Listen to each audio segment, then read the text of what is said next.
Hi everyone, this is Rasika, your coffee expert from Something's Brewing.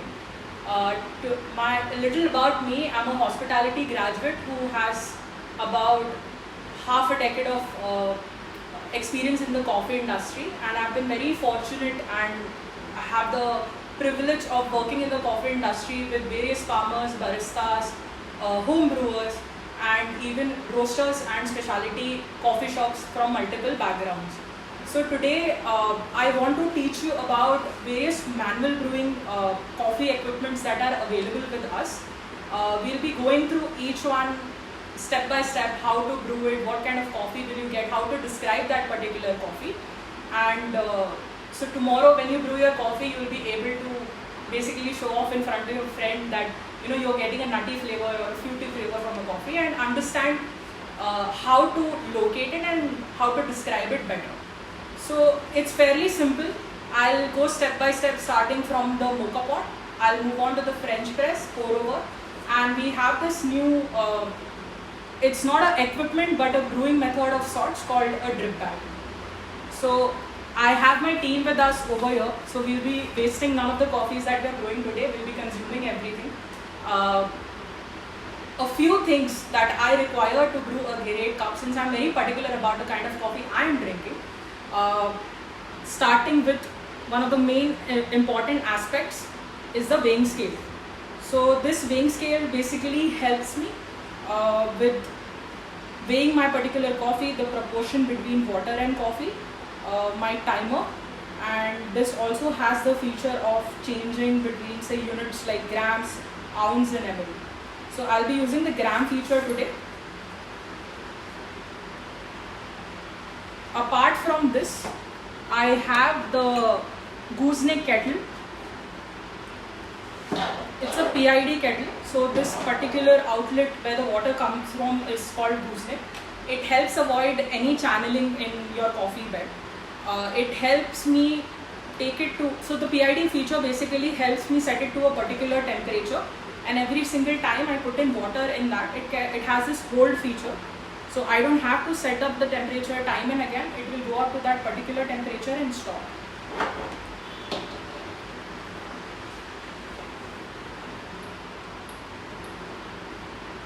As we all know, coffee is 98% water. So I'm using these mineral supplements by Third Wave Water. You can just pour in one sachet in around 3.5 liters of water, and it doesn't really expire. You can use it for over a week and like store it at room temperature or even in fridge. Apart from that, I have a vacuum flask which helps me store my coffee. If you want to know the brands that I'm using or how it helps me further in brewing the coffee, you can always write to us. So let's start with the most basic one of all.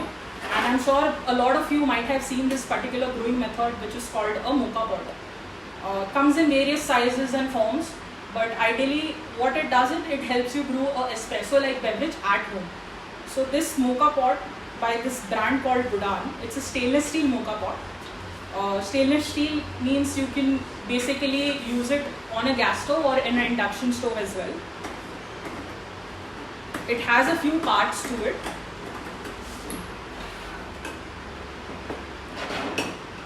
There is a coffee chamber. After it's brewed, it gets collected over here. There's a filter basket where you are going to place your ground coffee, and there's a water chamber. So one of the key things that you want to make sure in a mocha pot is that this is something called a safety gauge. You don't want to fill up water past this particular level. So this 6 to 8 cup mocha pots, it's around 300 to 350 ml, not more than that. I'll be using finely ground coffee, around 25 grams. So let's get started.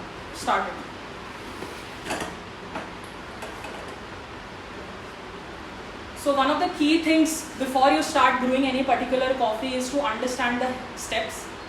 First thing I'll be doing before brewing my mocha pot is to start the water kettle, because that takes the highest amount of time. I'm setting it up at around 90 degrees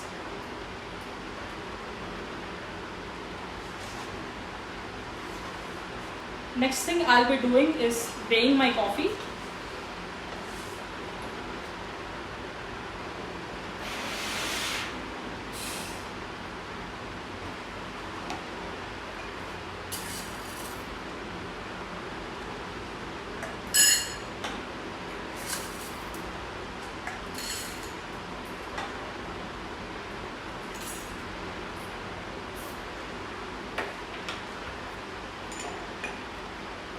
If you have any questions or queries for me while I'm brewing, please feel free to write them out in the chat box.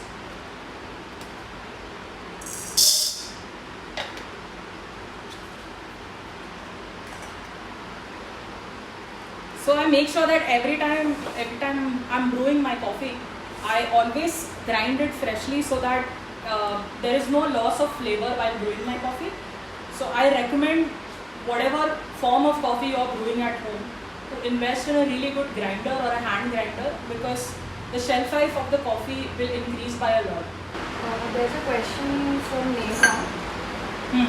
What grind style are you using for mocha pot, and if there is any particular roast profile that needs to be considered?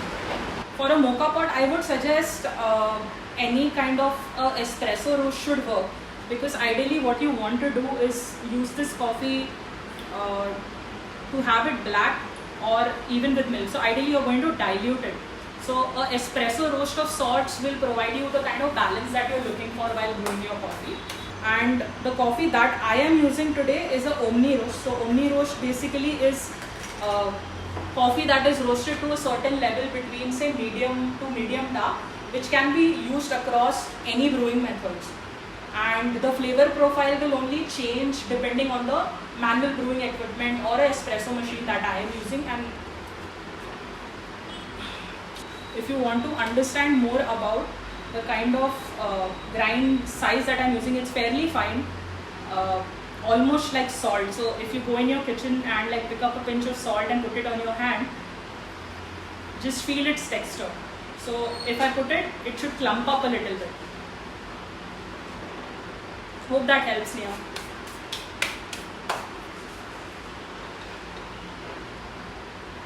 Next thing that I'm going to do is just put this coffee in my filter basket.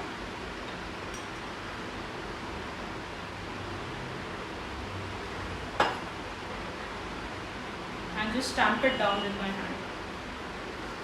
If you don't want to do it with your hand, you can just pick up any tablespoon at home and just press this down a little bit.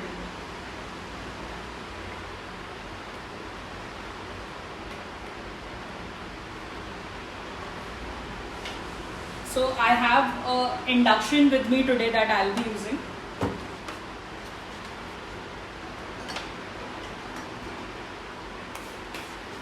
There's a question by Kritika. What grinder are you using? Kritika, I am using, hi by the way, I'm using a Lelit Fred. It's by this Italian brand. It can ideally do any grind size between, say, a espresso, mocha pot. And if you want to go coarser, say for a pour over or a French press as well, or for your cold brew, it's a pretty efficient grinder. This is a conical grinder where the burrs which are inside are shaped like a cone, and there is almost zero retention when you're using this particular grinder. So what I do is I usually weigh out my coffee before any brewing equipment. I put it inside and I just grind it fresh. So I'm a huge stickler for not storing any coffee in this particular hopper. Always remove it from a vacuum flask if it's available with you, or from your coffee bag, and then dose or weigh your coffee and then start using it. One more question. Sure. Are hand grinders equally good? I have zeroed on 1Z Presso. Is that good? So hand grinders, I actually find them to be a little more efficient because you can carry them in your bag wherever you, if you're traveling outside or if you're going to the office. This kind of grinder particularly requires like an electrical outlet. So if you plug it in, only then you can use it. And the 1Z Presso can equally do the kind of fine grind size that you're looking for. So there is an option to always calibrate your hand grinder. So I think a 1Z Presso is a good enough option. So what I'm going to do is just add in my water.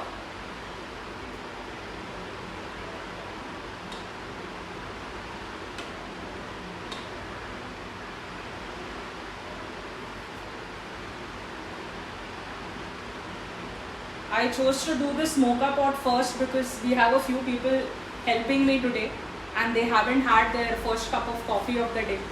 So this particular method helps me brew multiple cups of coffee at a go. And it gives you the option of adding any milk or diluting with a little water. So I don't have to do multiple brewing methods for multiple people and no one has to wait for their coffee to start their day. So make sure that you're using a cloth while doing this because the water chamber gets a little hot. Just plug in your brewing chamber on top and make sure that it's tight enough so that there is no spillage.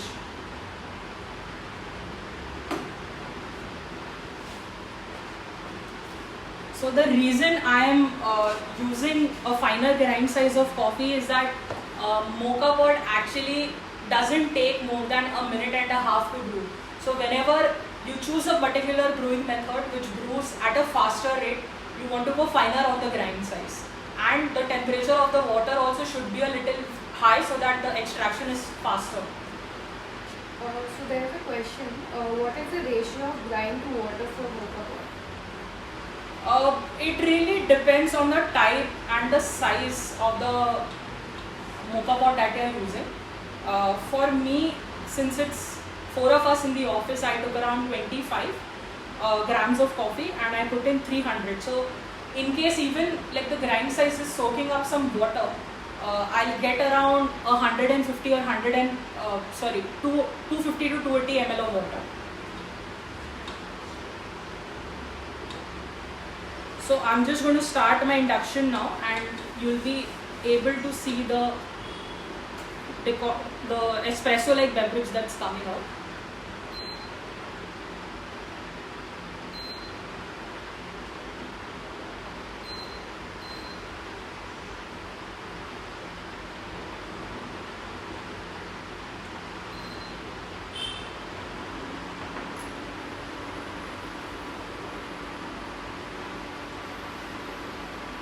So the reason I am using preheated water is because I've noticed that while I am brewing a mocha pot, if I start from say a room temperature water, the extraction that comes out tends to be very bitter. So this way you get a faster extraction which is well balanced with great acidity and body.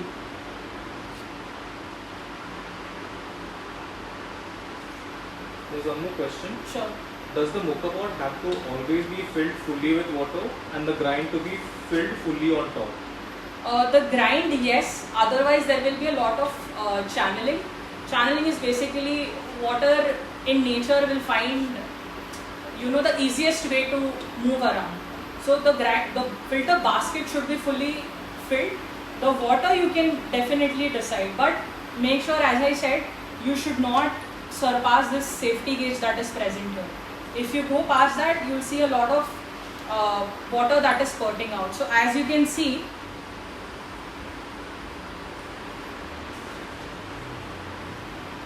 your espresso has now started coming out and you want it on till the final till like it starts spurting out as well.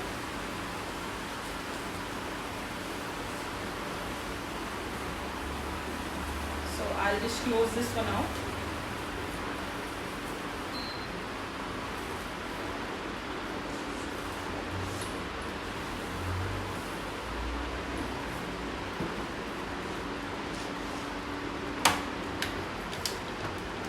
Time required to brew in a mocha pot? It depends.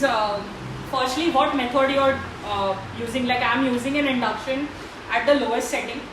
So for me, it hardly took around a minute because I also use preheated water. If you're using it on a gas stove, again use it to the minimum so that the extraction happens gradually. Should not exceed more than say 1 or 1.5 minutes. So for me, the whole thing from telling you what grind size to use, what kind of water to use, how much water to use, how to set it up, it took me around 10 minutes, 10 to 12 minutes, not more than that. So your daily coffee should not exceed that particular time limit. Is there crema when you make it in a mocha pot? There is a little bit crema, But again, you can't call it an espresso beverage because it's not made in an espresso machine, but it's pretty close.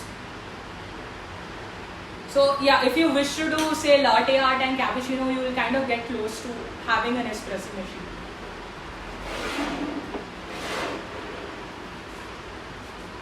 So what I'll do next is just pour a little out.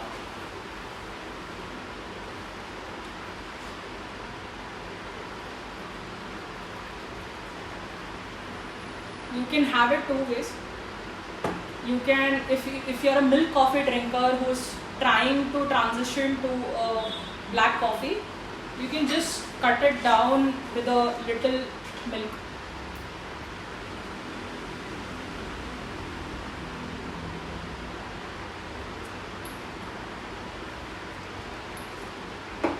I usually like to have it by adding a little hot water. So this is what you call a long black.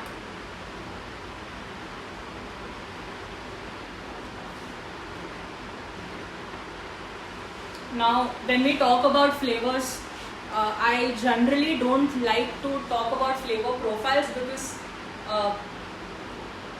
what is acidic or what is heavy bodied for me is very subjective to my palate. So I'll just take a sip of this coffee.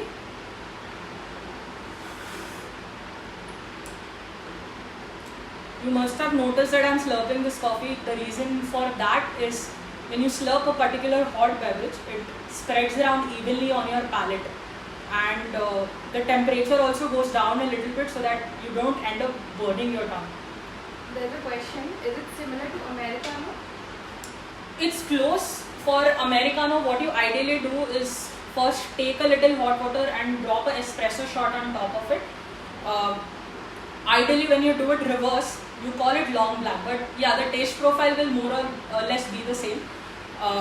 Americanos tend to be a little more acidic. Now, if I have to describe acidity in a particular coffee, it's the fruitiness in a cup. A lot of people confuse it with sourness, but acidity is basically of two types. If it's either favorable or unfavorable.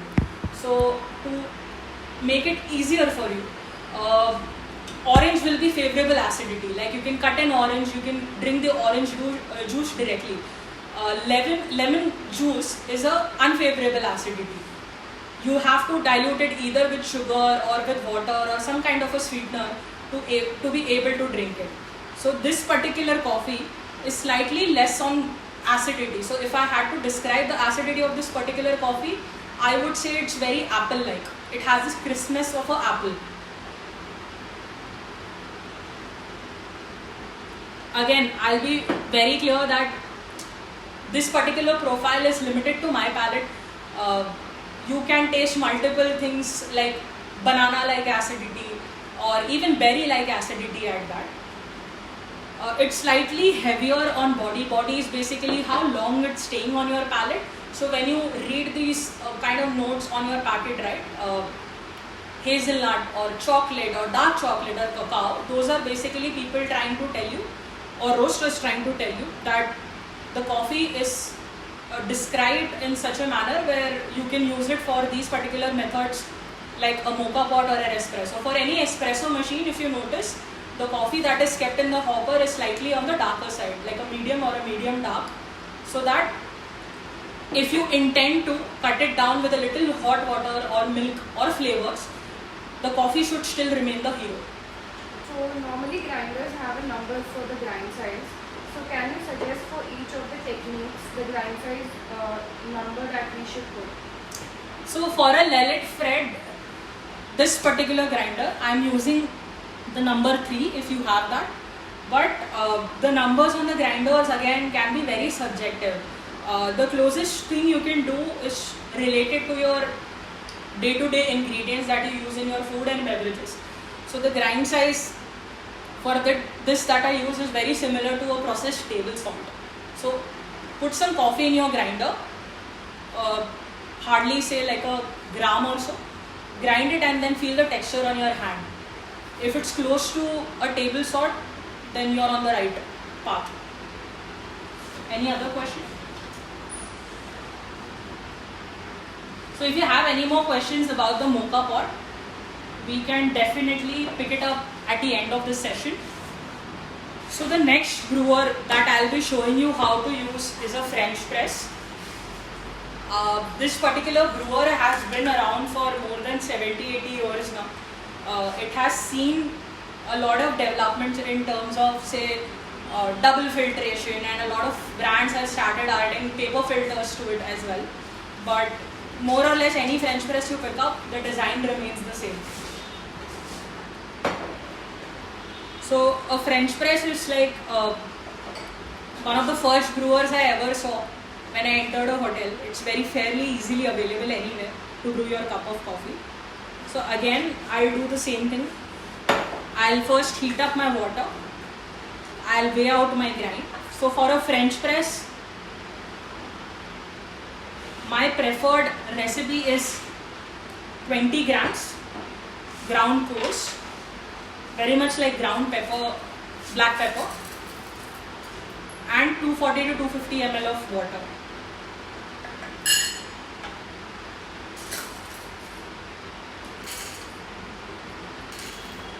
We have a question from Akhil. Weighing scale, how important are these when brewing coffee? So Akhil, if you're just starting out on your coffee journey, it helps you basically lock down on one parameter. So a great cup of coffee is affected by basic things like how you're storing it, is the water that you're using, is it good enough for a cup of coffee or not, and proportion of your particular coffee.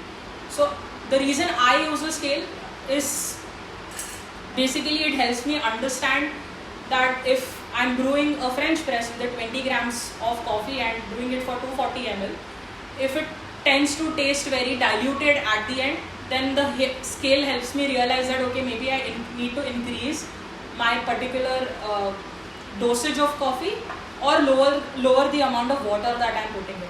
But to be honest, when I started out, I was just using a measuring spoon and a basic measuring jug that you get at home. But this particular scale helps me write down each and everything that is happening with my particular coffee. I'm very, very thorough about it because I tend to taste a lot of coffees at home and I want to understand it better. So that scale definitely helps you narrow down your search for the perfect cup of coffee. So is 20 grams to 250 ml the ratio for 1 cup? It is my ratio for 1 cup. A lot of people prefer even putting 24 grams to 240, so a 1:10 ratio. But in 1:10 ratio, what I've realized is it's too bitter for me. So I just lowered the amount of coffee that I'm putting in for a French press recipe. But you can definitely try multiple dosages, increase the amount of water, decrease the amount of water, increase the amount of coffee beans that you're using. There's one question. What's your take on regrinding ground coffee beans for getting very fine grind size? Say for example from a Baladza import for an espresso. So I would honestly never recommend regrinding your coffee. The whole purpose of a grinder is to give you like a variable and consistent grind size. If you regrind your coffee, that is never possible. So if the bed of your coffee is of an even distribution, only then the extraction will happen at an equal rate. If you end up regrinding your Encore, and trust me, I've done that also, it ends up clogging your grinder a lot. Any grinder at that. So let's start with the French press. As you can see, I've gone a little coarser on the grind size.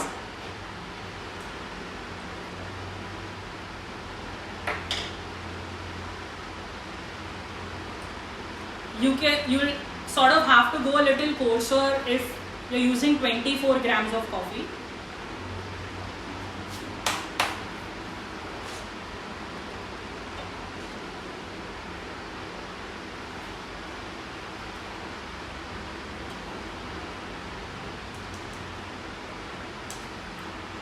first step you're doing before you brew your French press is to just level the bed of the coffee. What it does is it helps you, whenever you pour water, it helps you extract at an even rate.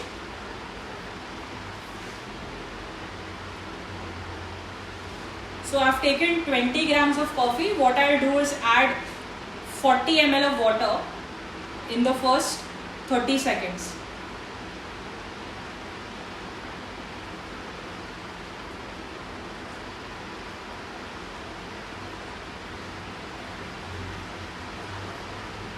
The reason I do this is because I want to bloom your coffee. You are able to see these particular bubbles on top of your coffee bed.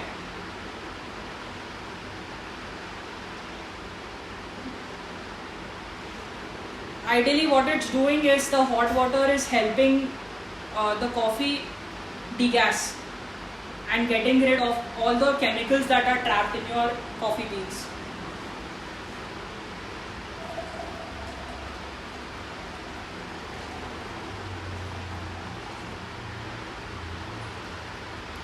So the total water that I'll put is around 240 ml.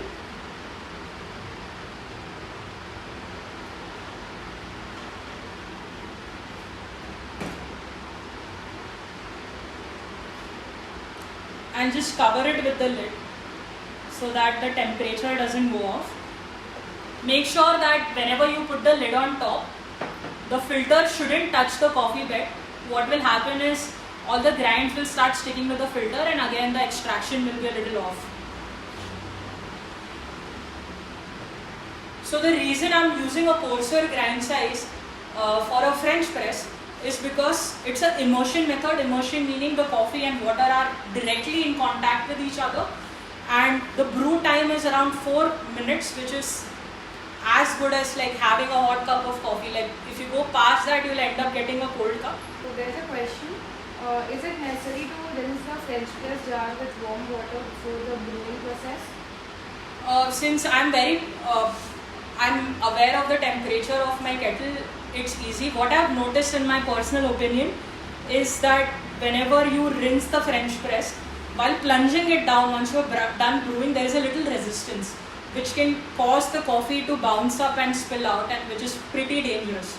So I'm a very clumsy person, so I try to avoid accidents as much as possible. But if you wish to, if you want to preheat your carafe, you can definitely do that. So the kind of coffee you want to use for a French press, I would not suggest something which is, say, very fruity, because you're brewing it for a longer amount of time because you want to have those, rich, chocolatey, well-balanced, nutty notes. So if you end up using a very fruity coffee, it will increase on the amount of acidity, which is not very pleasant. Oh yeah. Can you do, for example, 2 cups and store one for later? If you're storing one for later, what I'll suggest is remove it from the French press and store it in a thermos or something, because if you end up keeping it in the French press, it will keep on over extracting. So what you can definitely do is plunge it down, remove 1 cup, and the rest that is left in the French press, remove it in a thermos of some sort. So we have just around 15 more seconds to go. If you have any more questions regarding the French press, you can definitely ask me. What is the time difference to brew French press versus the mocha pot? So the difference is mainly due to the grind size and the sort of brewing method that I'm doing. So I think around 3 minutes, because mocha pot is like brewed under pressure, so it's fairly faster, and French press is more of a immersion method where I'm forcing the coffee to plunge down. So you have to do it a little longer. I've tried brewing the French press even at, say, 3 minutes and 3.5 minutes with this particular coffee, but it tasted very diluted, where I felt like the extraction wasn't done properly.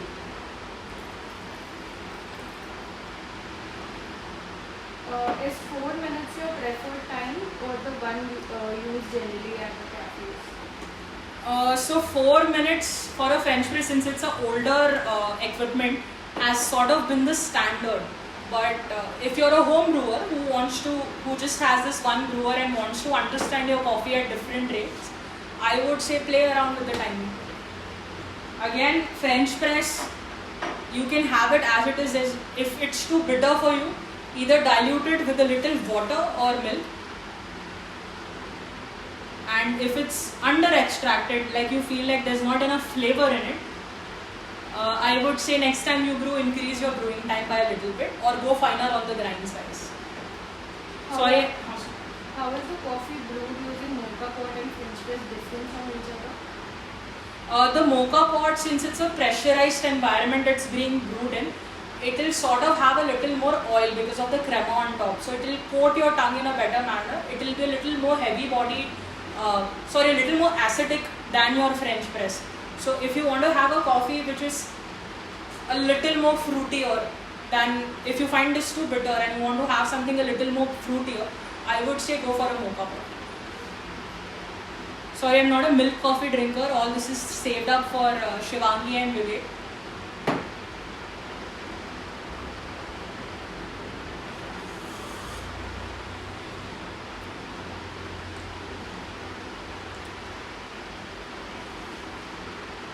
I can already taste the difference between a mocha pot and a French press is that since there are less oils in this, it's sort of like washing off my palate, and I'm able to experience the flavor in a better manner.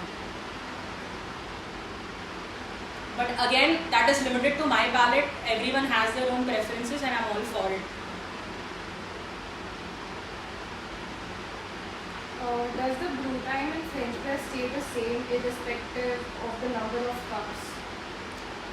Ideally, you want to fix down on maximum number of parameters. Like I'm being very thorough about the kind of grind size that I'm doing, the temperature of the water that I'm using.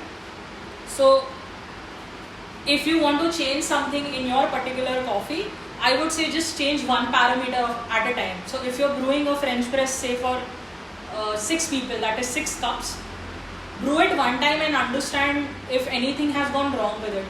If it's too bitter, I would say either change one parameter, that is the grind size, go a little coarser so that the extraction happens at a lower rate, or brew it for a less amount of time, say around 3 minutes, but just change one particular variable, not more than that. Otherwise you will never understand what changes really brought out the flavors in your coffee. Sure. But James Hoffman doesn't recommend plunging the French press filter. Would you recommend that for the home brewers? James Hoffman is sort of my guru also. But if he's anyone who's trying to teach you about coffee is always speaking from experience.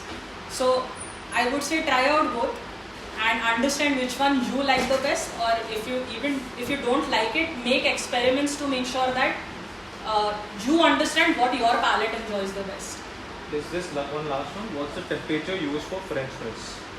So I brewed my French press say around 93 degrees because it's going to stay. What I have experienced is I don't like waiting for my coffee to cool down, and I'm a person who wants like a steaming hot cup of coffee early in the morning. And since it's being brewed for 4 minutes and there's no sort of like cap on the top, the temperature keeps on going down. So for the mocha pot, I put around 90 degrees. For this, I went up to 93. Make sure that you're not going past 94, 95. You don't want to use boiling water for your coffee also, because it will end up tasting very bitter. So if you don't have, say, a temperature controlled kettle at home, what you want to do is boil your water on a normal gas stove, take it off of gas and keep it aside for 30 seconds. The temperature will come down to say around 92, 93, and it will be stabilized in order for you to brew your coffee. There's one more. Plunging versus no plunging. What's the main difference in taste? So the plunging, basically, it's a filter, right? So it's helping me push down all the fines and the coffee grounds that have collected on the bed of the coffee on top. If you don't plunge your coffee, what will end up happening is you'll either have to remove it with a spoon. If you don't do that, then it will end up in your cup. But flavor wise, it really depends on how long you are letting the water and coffee stay together. you let it stay past 4 minutes for this particular coffee with this particular recipe, I've noticed that it ends up being very over extracted and tastes very bitter and off. How to froth milk in French press?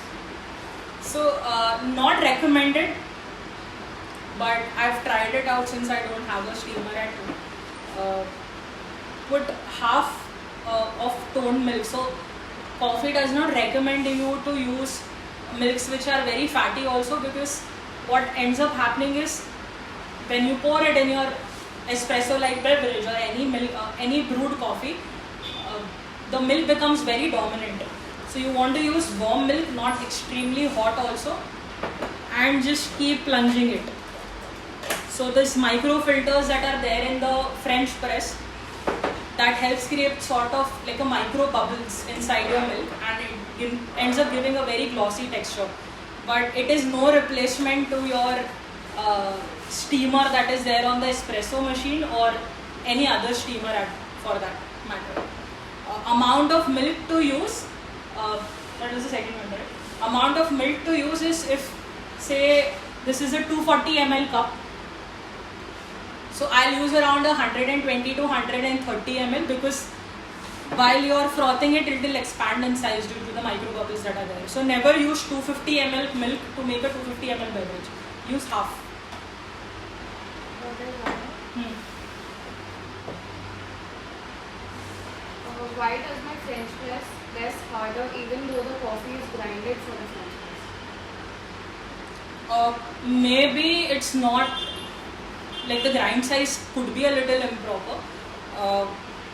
In case like while plunging down it's clogging and you feel like there is resistance, maybe you've ground it too fine. You have to go a little more coarser than what you're using right now. Another reason could be you're using like something as simple as a wet French press, so that the gauge, basically the silicone gauge that is there, that is getting a little resistance while pushing down. It could be either of the two. So let's move on to one of my most preferred methods of tasting coffee, that is a pour over V60. There are multiple types of pour over method of coffees out there that you might have heard of, like a Chemex or a flat bottom pour over like a Kalita or Esplo Brew. This particular one is called a V60 pour over. It's called a V60 because of the angle of the cone. So again, my first step to brew this particular coffee would be to change my temperature setting to around 88 to 90. I'm being precise about this, so I've taken a 90-degree water. Next step would be to weigh out my coffee to a medium fine size or a medium, very similar to your beach sand.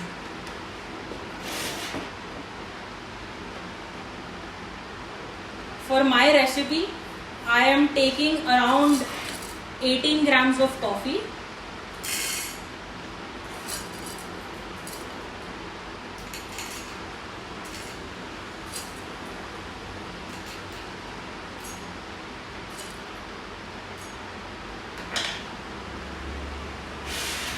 And 240 ml of water.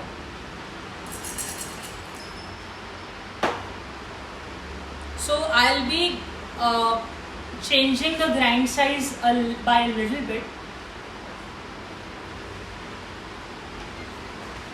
So the first step that you have to do before brewing your pour over is to make sure that you rinse out the paper filter. So if I have to start from the start, I'll just fold this at the edge so that it sits in the brewer properly.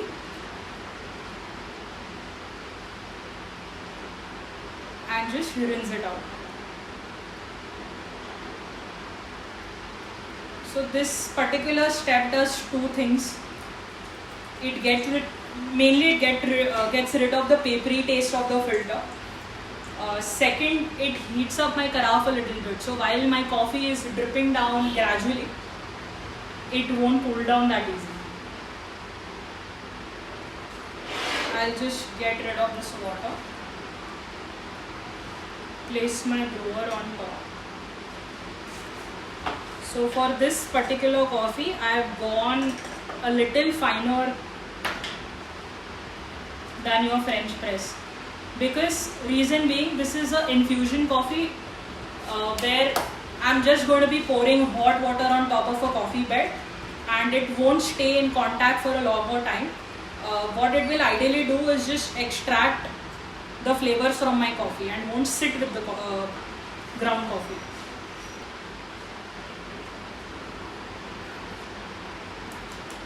So there is one paper filter versus cloth filter. Both are equally efficient. My preferred one is a cloth filter though. Reason being, it gives me the best of both worlds. It lets the little oils go into my brew, and second thing that it does is it traps the sediments very properly, and you can use it for a multiple amount of time. So since I brew around 3 to 4 cups every day for my personal consumption, I'm very thorough about what resources I'm using, and pour over, whenever I've tasted the difference between a paper and a cloth, I've always preferred cloth, but that's my personal preference. A lot of people do enjoy a paper filter because the oils are trapped in a better manner and you are actually able to taste the nuances that are there in the coffee, the flavor notes that are there in the coffee, the subtle acidity in a better manner. So try out both, understand which one do you enjoy the most.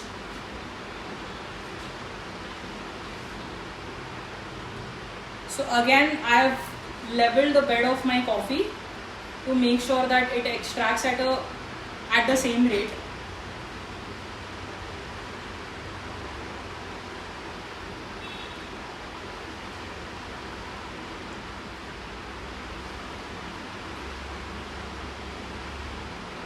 I've taken around 18 grams of coffee, so I'll just double the amount of water that I'm pouring while brewing.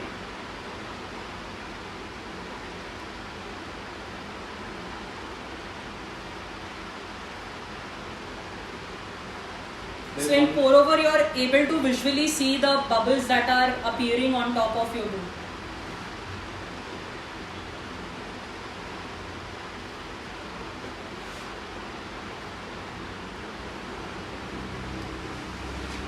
So my total brewing time is 2 minutes for this particular recipe. You can change it around to say 2.5, 3, whatever it is you prefer, depending on what flavors you want the coffee to take out. So just very simple, slow, concentric pours on the bed of your coffee. I know there are multiple kinds of pour also, but start with basics, like master the amount of time it's taking you to pour and then move on to the next subject.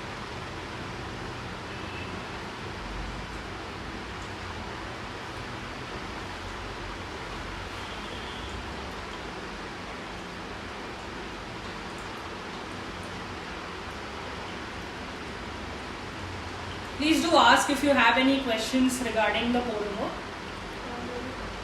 What do you think about the mesh filters? Stainless steel ones. So if you have to talk about the stainless steel filters, ideally what it does is it lets a little sediment and oil go into your pour over, which is not a bad thing at all. Like if you prefer that kind of a brew where gradually it will keep on changing the flavor, you can definitely go for a stainless steel, and it's almost indestructible, right? It will last for a lifetime. So it's easy to clean, you can store it wherever, it's easy to carry, it's lightweight. Lots of people, they like to stir their coffee while making the pour over. Do you recommend it? Nothing wrong about it. What I have noticed for my particular recipe is if I'm using a spoon to stir it, it over agitates it. When it's over agitated, then it ends up, my brew ends up tasting a little bit bitter because I'm forcing the extraction. Nothing wrong about it though. it's recommended, like if your pour, like while dripping down, if your cone is clogging, do use a spoon instead of just waiting for it to drip down, so that you can make sure that the coffee is not getting over extracted while dripping. There is no right and wrong about it, but for me it's just an added step. What's the difference between percolation and immersion? So percolation is basically, as you can see, the water is just dripping down. It's not staying with the coffee in a enclosed chamber. So the extraction will keep on changing over time. In immersion, what happens is, immersion is is what we did with the French press, where we put the water and coffee in direct contact with each other, let it brew for a certain amount of time, and then plunge it down.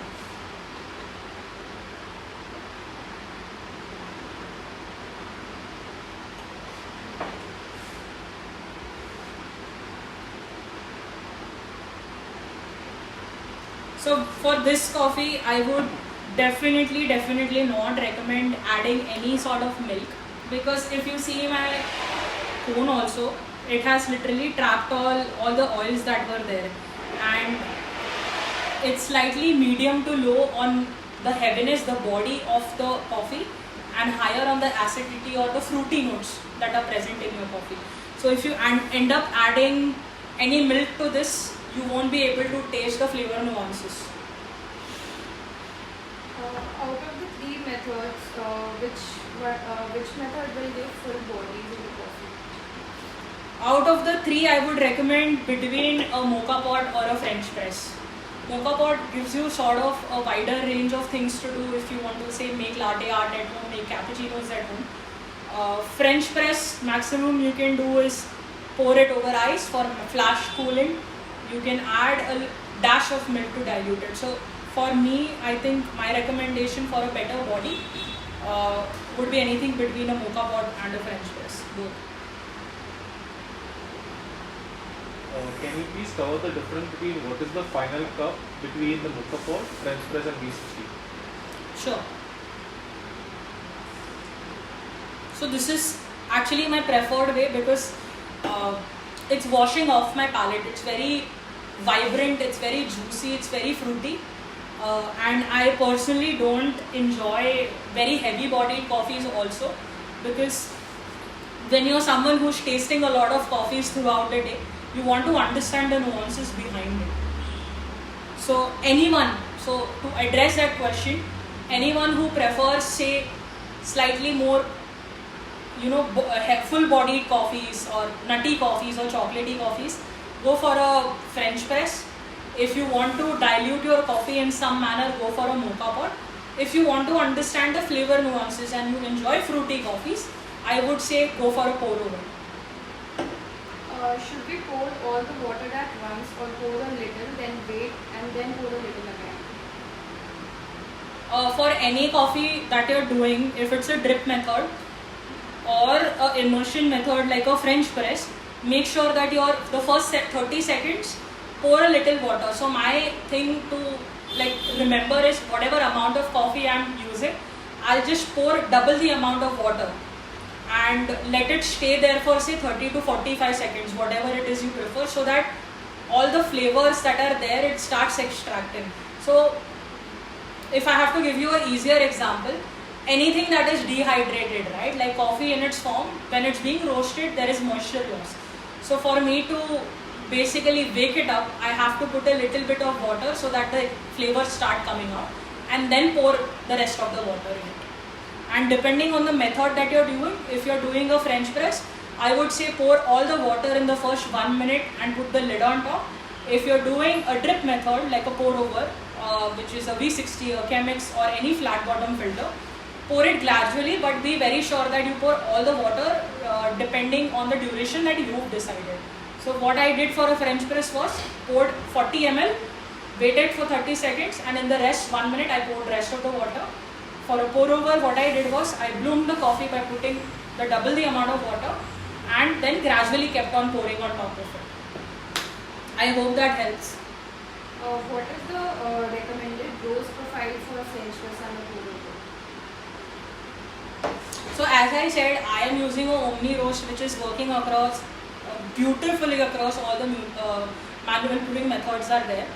I would say don't go according to the manual brewing method you're doing, but according to the roast that you're doing. So if you've purchased a lighter roasted coffee and you have a French press at home, grind it to a finer amount of size than your usual grind size, and use a higher temperature of water so that the extraction happens at a faster rate. If you're using dark roasted coffees, change your temperature of the water a little bit, or change the grind size to a slightly coarser size. Does the temperature vary based on the roast, grind size, or any brewing method? So these are all very different parameters, right? Roast really, like if I have to put it in a simpler way, for an espresso, since the extraction happens at a faster rate, I will not recommend using a lighter roasted coffee. Try going between a medium dark or a dark roasted. If you're doing something like a drip, like a V60 or a Chemex or a flat bottom filter, I would suggest going somewhere between a light medium to medium, because you want to understand the nuances from the origin itself, the characteristics of the coffee. So the darker you roast coffee, those nuances are missing in your final cup. So really depends on what you're trying to bring out from the coffee. Should you use a spoon to mix the coffee when you pour the initial bit of water in a French press? Ideally what I do is just I take the French press and just stir it a little bit, and it works for me. But if you want to use a spoon, what you can do is just use it this way, and when you're pouring the rest of the water, make sure that you rinse out the spoon in the brewer itself. Since I haven't had a full cup of coffee and I want to keep on addressing these questions that you guys are throwing at me, I'm just going to do a very simple drip method. Ideally what you do is just take one of these packets, open it up, and pour any coffee of your liking, around 10 to 12 grams. So your end cup ends up looking something like this.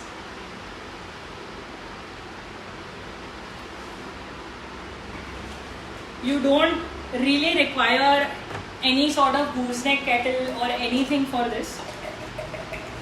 If you have a kettle at home, if you're just taking water directly off the gas, just heat it up, pour it on top of it, let it rest for 2-3 minutes, and you're good to go. But since I covered it in the start only, I'm very particular about the kind of coffee I'm going to be drinking. I'll be using the weighing scale for this.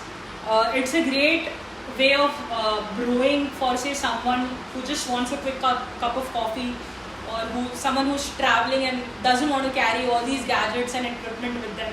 Just some ground coffee, this drip, and you're good to go.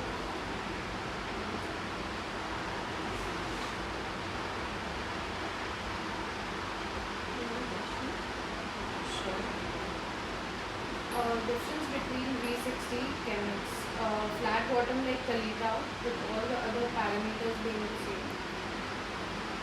Okay, so very wide question, and I hope you follow what I'm saying. We'll take the Chemex first. Chemex, if you see the filters that are available, I'm sure I have it on me. Can you pass me the Chemex filter? So Chemex filters are usually triple layered.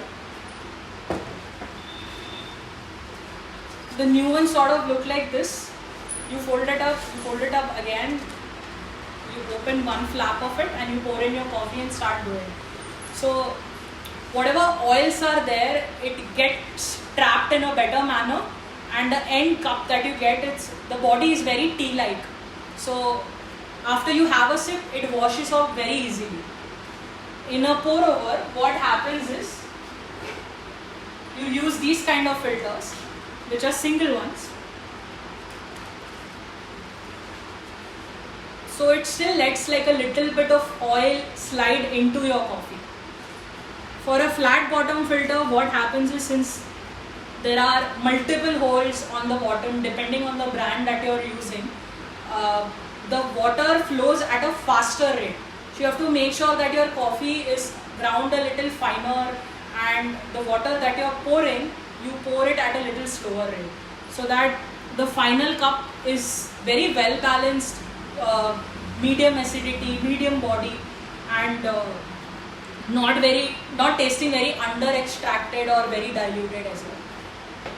I hope that clears your question. So for this, my 2 minutes are done.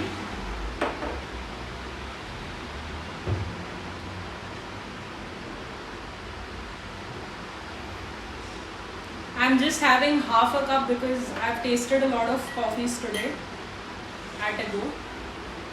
But if this is too strong for you after removing the drip, just dilute it with a little bit of hot water, or if you want, a dash of milk as well.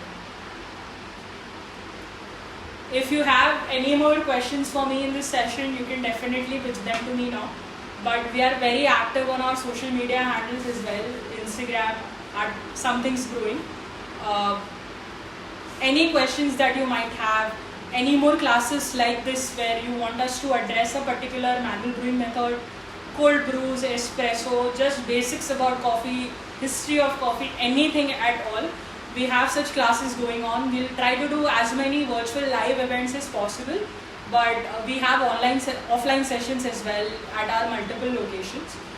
Do send in whatever topics you want us to cover.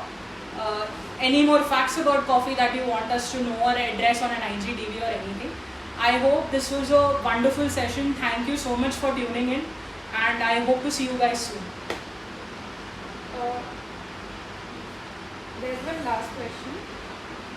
Okay, What is the ideal time to start using the beans from its roast date for various brewing methods? Okay, very good question by the way. There is this notion of freshly roasted coffee in the industry that you want it as soon as it's roasted. But ideally, for a coffee to really shine in the cup, right? Like for all the flavors to come in together, the moment it's been roasted, what the roaster does is they let it degas it a little bit. So you don't want to use it on the same day, maybe something from 2-3 days after the roast date and before the next 45 days. So anything between 3 to 45 days from the day of roasting.